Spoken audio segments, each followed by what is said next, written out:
E nessa primeira parte do programa, eu convido a Jordana Ágata participar conosco e também ao médico especialista em gestão na área de saúde, o Dr. Heber Feltrin. Primeiro, boa tarde, Jordana. Seja bem-vinda. No programa de ontem, você viu que o Johan quer saber de onde você tirou seu girassol?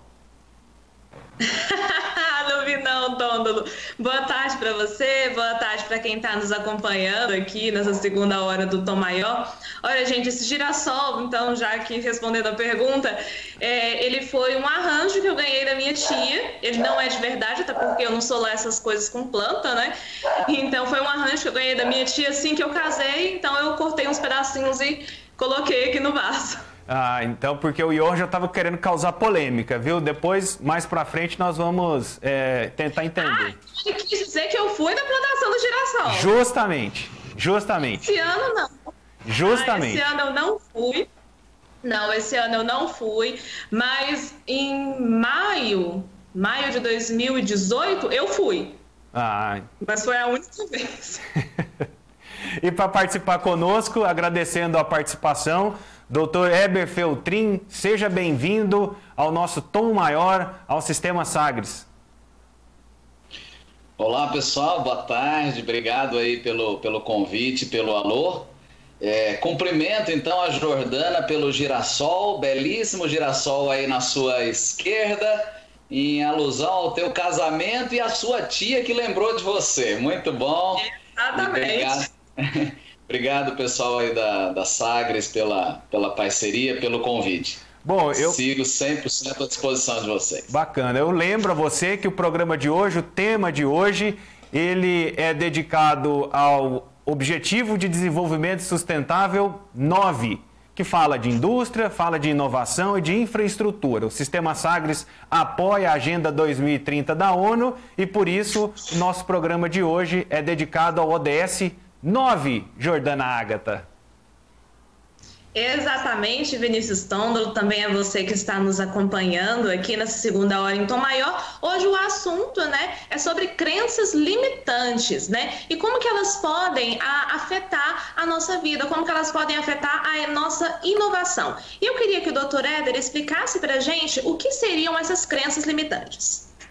Ok, bom, eu atuo na área de gestão, dentro de clínicas, consultórios e hospitais, e hoje a gente está vivendo um cenário onde a inovação acaba sendo uma necessidade básica, vamos dizer assim, para a sustentação administrativa da empresa, Veja que nós estamos numa conversa totalmente presencial, mais digital, coisa que outrora era algo não muito comum ou frequente, e eu acredito que daqui para frente isso vai acontecer com cada vez mais frequência.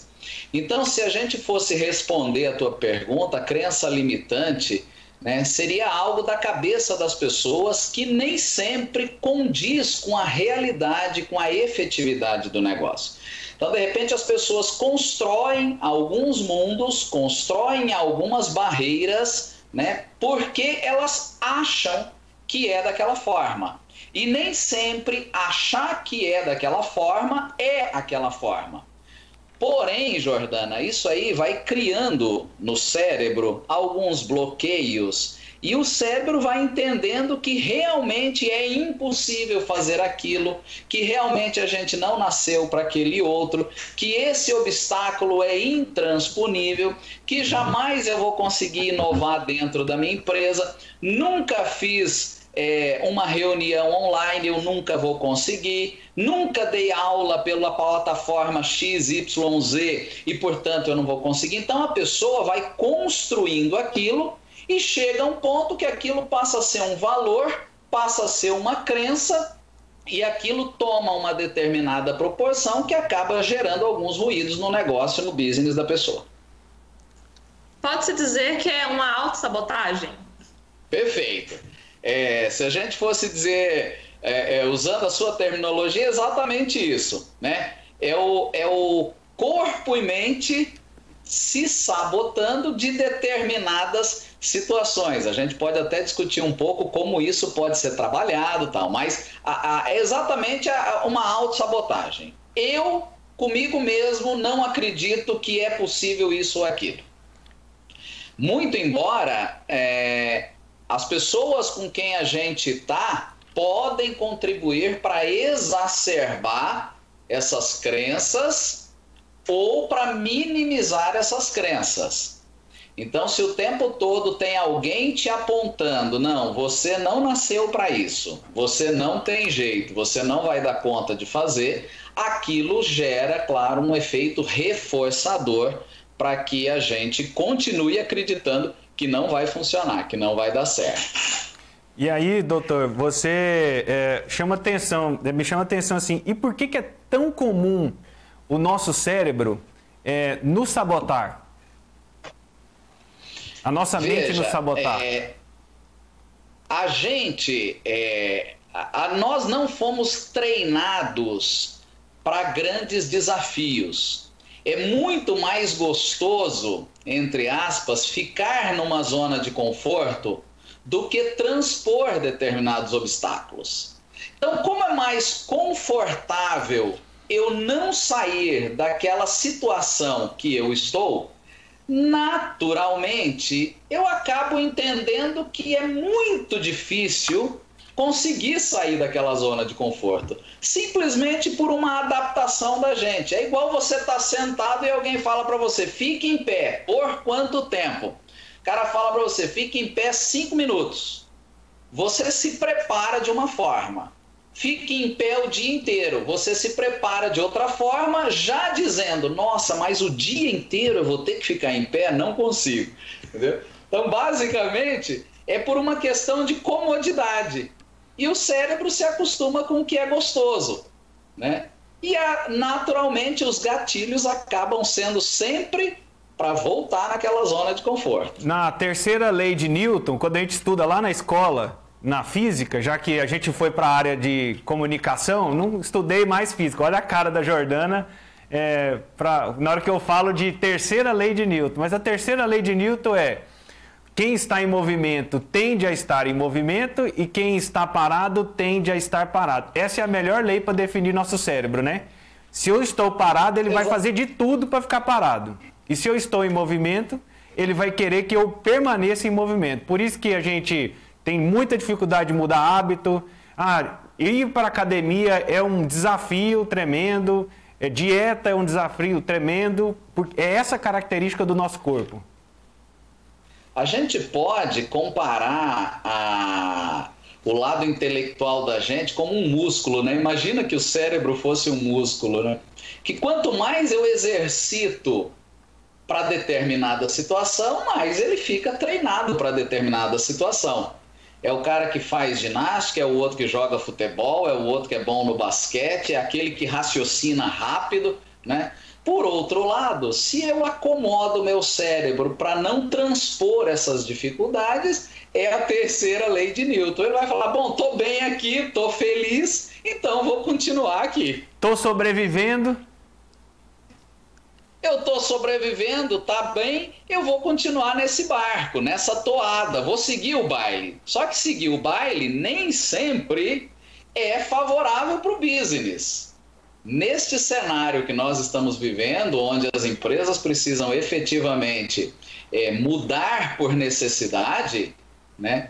Se a gente ficar muito nessa zona de conforto, com uma série de crenças limitantes, a gente não inova. Porque inovar dá trabalho, faz a gente exercitar o nosso cérebro, faz a gente exercitar a inteligência da gente. E você fazer um exercício para quem não está acostumado, para quem está parado, é mais difícil do que para quem está em movimento, usando aí a terceira lei do Newton. Você viu aí, Jordana? Inovar dá trabalho. Você viu aí, ó? Inovar dá trabalho.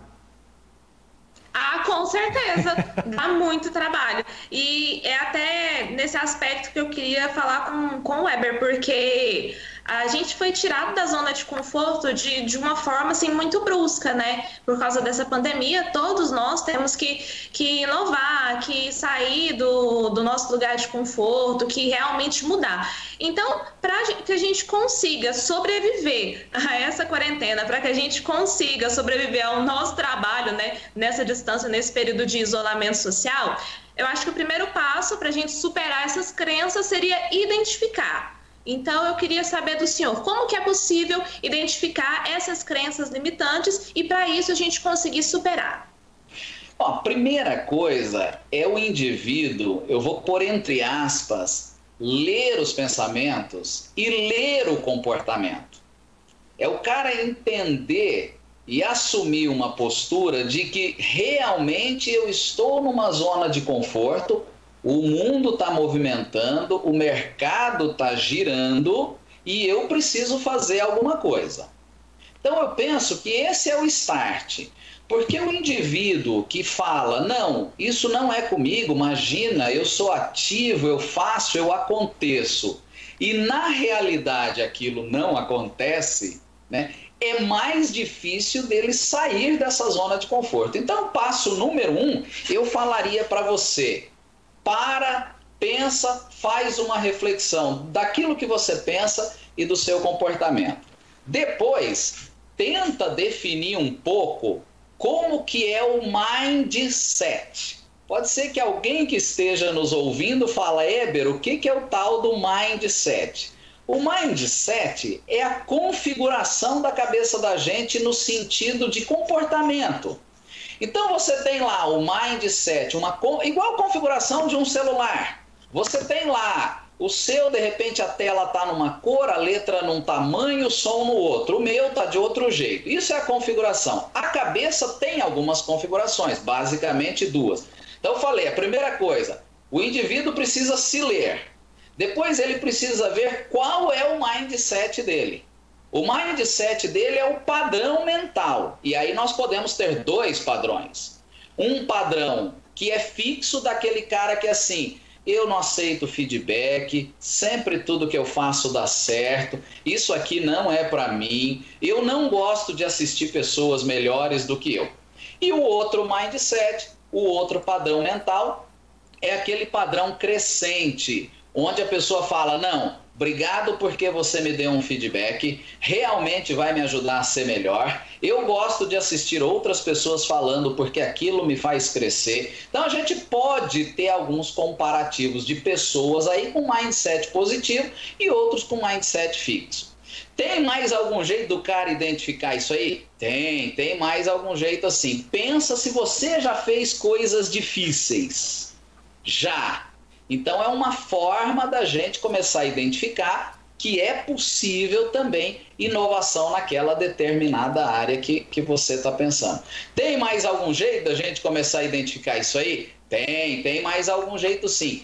Tenta conhecer quais são suas reações. E antes de reagir, conta até 10. É uma forma de você dar um novo significado a algumas reações. E uma quarta forma, Jordana, seria o seguinte, como diz o Alvin Toffler no livro dele, A Terceira Onda. O analfabeto do século XXI não é o que não sabe ler e escrever, mas é o que não sabe aprender, desaprender e reaprender. Eu penso que se o cara seguir esses 4 pontos que a gente falou, é mais fácil de identificar algumas das crenças limitantes que atrapalham a inovação no negócio dele. Porque pode, assim, nesse... A lista tá feita. Como é que é? A lista tá feita. A lista tá feita. O problema é fazer, né? Agora é agir. E aí, essa é a minha pergunta, né? Gostei do aprender, desaprender e reaprender, porque às vezes tem coisas que, nesse mundo pós-Covid, ela não vai valer. Então, eu tenho que desaprender ela para abrir espaço para outras, né? E eu queria aproveitar que nesse momento que nós estamos tendo muita gente desempregada, muita gente passando dificuldades, como ela pode, no momento que está de desespero, que eu acho que é esse o momento de alguns brasileiros, de vários brasileiros hoje, que estão, inclusive, estão nos acompanhando, como é que ele pode pegar essa técnica para ele saber se posicionar e buscar novas oportunidades nesse momento? Ele acabou de perder o emprego, até empresários, né, que estão com o seu negócio com muita dificuldade, que também vai ter que mudar hábito, vai ter que refazer, vai ter que aprender, desaprender e reaprender dentro do negócio. O que ele pode fazer agora para que ele possa seguir um novo caminho? Até pouco tempo, a gente dizia que o indivíduo precisava pensar fora da caixa ou reinventar a roda. Hoje eu digo que a melhor coisa é jogar a caixa fora e construir uma nova caixa. Porque aquela que nós usávamos até alguns meses atrás, em alguns negócios, pode ser que essa caixa não vai mais funcionar. E isso vale para essas pessoas que talvez ou estão desempregadas ou empresas que tiveram alguma retração natural desse momento, né? E que isso gera um incômodo, um desconforto no negócio, no caixa, no fluxo do caixa, não é? Então, o que esse cara, a primeira coisa que ele teria que fazer? Eu faria duas no primeiro item. Eu veria novamente o planejamento da empresa, e eu pararia um pouco para olhar os números da empresa. Ah, mas eu não tenho empresa, eu sou um funcionário, eu fui demitido, ok. Mas você deve ter um plano de carreira, você deve ter um planejamento e você deve ter um caixa. Então, olhar esses números, quanto tempo eu aguento nessa condição e o que eu posso fazer para, de repente, eu sair dessa condição. Uma das coisas é a gente ser um pouco mais resiliente. Ah, então meu cargo é de gerente para 100 pessoas e eu não abro mão disso. Pode ser que agora a gente tenha uma oportunidade para não ser gerente, mas para ser, de repente, gerenciado por alguém. Então eu não abriria mão de uma oportunidade dessa, usando a expressão que vocês comentaram de desespero, por exemplo, né? E a empresa? A empresa poderia sentar com a contabilidade, sentar com um bom advogado da própria empresa e replanejar determinadas metas, que é onde o cara vai ter que criar uma nova caixa. Pensar de uma forma um pouco diferente. Que jeito? Será que determinados produtos que eu faço, eles dão mais lucros do que outros? Então é aí onde o indivíduo deveria pensar em turbinar os que dão mais lucro, recuar os que dão menos lucro. No caso aí da saúde, será que seria interessante as pessoas se prepararem para o atendimento básico do paciente? Por quê? Porque nesse momento o atendimento estético pode ser que seja eletivo, a pessoa não vai querer ir.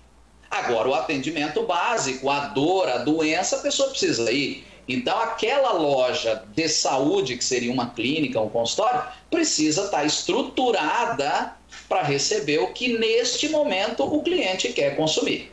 Basicamente, precisa pensar de duas formas: como estão os números e como está o planejamento do que você ia fazer. Por exemplo, de repente não é hora de viajar, de repente não é hora de comprar uma casa, de repente não é hora de consumir o caixa em produtos ou em serviços que não geram receita para o teu negócio.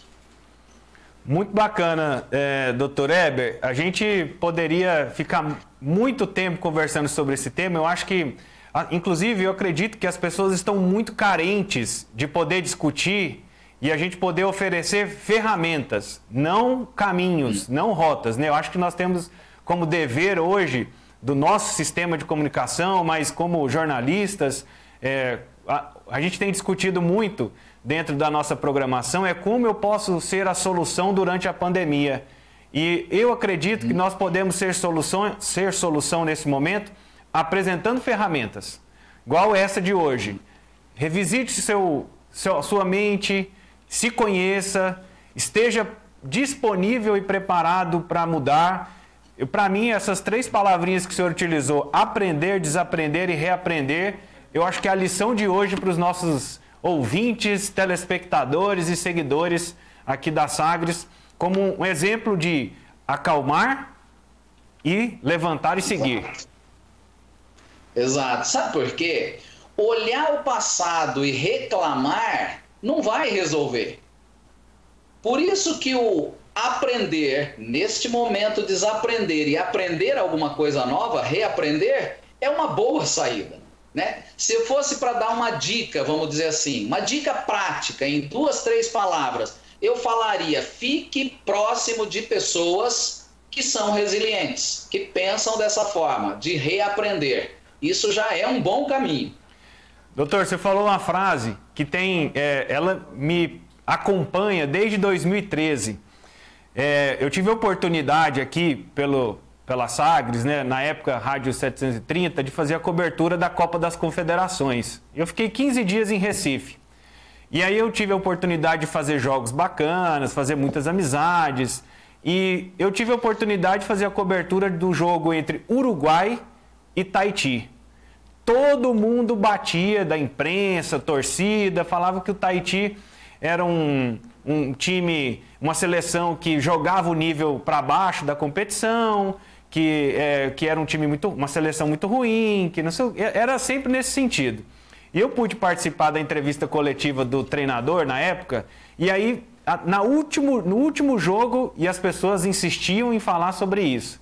Aí ele chegou e falou: para encerrar esse assunto, eu não cheguei aqui por convite, eu tive mérito, eu ganhei a competição e cheguei aqui.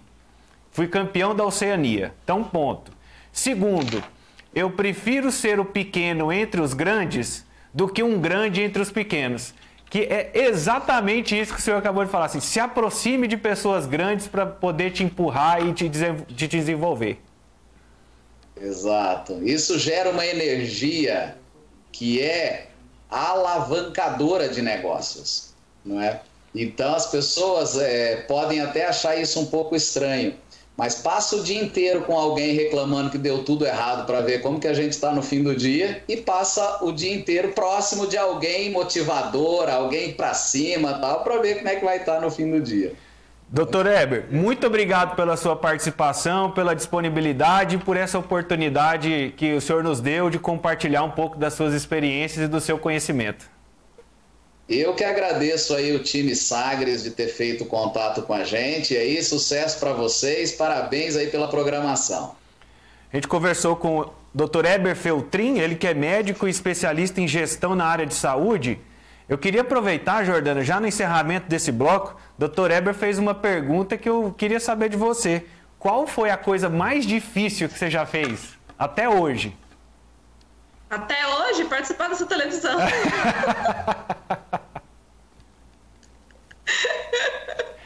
Superando seus limites. Coisa mais difícil.